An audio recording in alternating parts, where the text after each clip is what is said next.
Well, millennials, they're trying to prove their voice can create change, but following February's primary election, longtime Sun-Times columnist Mary Mitchell criticized the effectiveness of the millennial voice. Yeah, this caught the attention of freelance writer Charles Preston, and he kept it 100 in his response to Miss Mitchell. In an article he posted on the Tribe, it described just how effective millennials were actually, in fact, in terms of bringing about change to the face of city council. Yeah, so Charles joins us this morning, and we invited Mary Mitchell to join us this morning as well, just to note, but she hasn't responded back to us. So thank you so much for coming in and chatting with us. Thank you. Love to be here. Yeah, this is an important conversation. Mary Mitchell, she ended up criticizing millennial voters in this op-ed article, but the numbers show that voter turnout was low for all demographics in this past February election, and historically fewer people pay attention to these elections, to the municipal elections, than they do the big elections to elect a president or a national or something.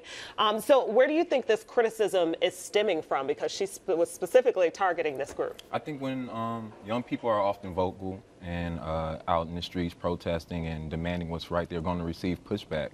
And in the age of social media, we are often, millennials and Generation Zers are often the most vocal about their politics in ways that we've never seen before. Yeah, and I think baby boomers, Generation Xers, they tend to, push back on that, like, you guys are still young, you haven't really done anything, we need to see something. And I think that's where the sentiment comes down to. But when I look at this election, all I see is like wins for millennials.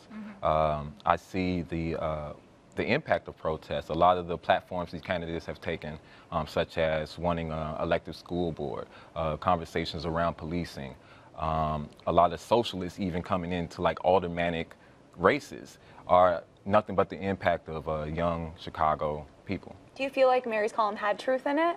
I think it had truth in, like, of course, stating like a statistic from the Board of Elections that there's truth in that, but it also tells the truth that we are looking at elections in a very narrow scope and not really telling the full context and the narrative. Like you stated earlier, in municipal elections, voting tends to be, like, overall turnout tends to be down. There hasn't been, all the way dating back to like 2000, there hasn't been an overall turnout in municipal elections over 45%. And to me, that speaks volumes about a problem. That means even Generation Xers, when they were the millennial ages, were not coming out to vote, probably in the same regards as millennials were. It's just now we're in this age of social media. People are more often to call things out. Charles, as we mentioned at the top of the interview, we reached out to Mary Mitchell, have not heard a response back. You were incredibly complimentary and respectful before you got into your facts and your rebuttals. Have you heard from Mary Mitchell in any capacity? I haven't. And I will open the conversation because I think intergenerational dialogue is key and important. I just believe that in order for us to critique millennials, we have to be telling full narratives about them. And we have to also be considerate of the protest movement and the organizers, people who have organized so much. Like I know certain groups such as Assada's Daughters, BYP 100, people who were organizing protests on behalf of Laquan McDonald, but were also engaged on the West Side, going door to door, door knocking, trying to get folks to vote, enlighten them about politics. And I'm keep reiterating that the fact that we haven't seen a municipal election go over 45% in turnout speaks more about our culture, our failings of like a lot of kids say they're not taught civics in school. A lot of people aren't a part of political organizations or community organizations where they can see how the alderman impacts their ward, or yeah, a lot of people just aren't informed. And I think if you have a better informed public, more people are apt to vote.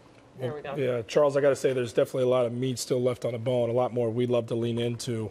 So we'd have to have you back on another time. Oh, most definitely. I hope Mary will come on too. Yeah, this is an interesting discussion. It's a great point. Maybe we could have you both here to hear both sides. Yeah. It's not head to head. It could be fun. It could be fun. Carly likes her drama. A productive discussion. Hey, I'm with it. I'm with it. Thank you. Absolutely. It'd be a very enlightening conversation. We want to thank Charles and the Tribe for more community-related stories. Make sure you visit thetribe.com, and that's Tribe with 2 eyes, everybody.